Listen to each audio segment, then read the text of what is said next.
আগস্টের আগে জুলাইতে এমন করে শোক পালন করতে হবে আমরা কেউ ভাবিনি। আপনাদের দুজনের কাছেই প্রশ্ন, আপনাদের পানি লাগবে কিনা? পানির বোতল কিন্তু আছে আপনার ওখানে। পানি লাগবে? পানি আছে, হ্যাঁ, এরকম একটা বোতল আছে। মুগ্ধ আমাদের জন্য অনেকগুলো পানির বোতল রেখে গিয়েছে, সেই পানি এখানেও আছে। অগস্ট মাস আমাদের শোকের মাস।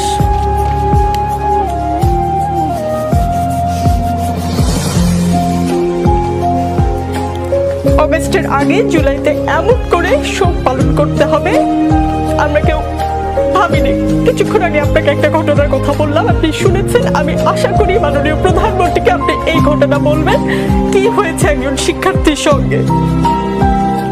প্লিজ দর্শক কেউ ভাববেন না যে আমি প্ল্যান করে এসেছি, আমি কোনো ভিউ বানানোর জন্য কান্নাকাটি করছি। প্লিজ কেউ ভাববেন না, আমি একজন অ্যাঙ্কর। আমার আসলে ইমোশনাল হওয়ার কথা না, আমি মূল অনুষ্ঠানে যাচ্ছি। আজ বারবার বঙ্গবন্ধুর কথা মনে পড়ছে। বঙ্গবন্ধু বলেছিলেন, আর যদি একটা গুলি চলে, আর যদি আমার লোকের উপর হত্যা করা হয়, তিনি হুঙ্কার দিয়েছিলেন পাকিস্তানি স্বৈরশাসককে। আজ বঙ্গবন্ধু থাকলে এই অবস্থা হতো?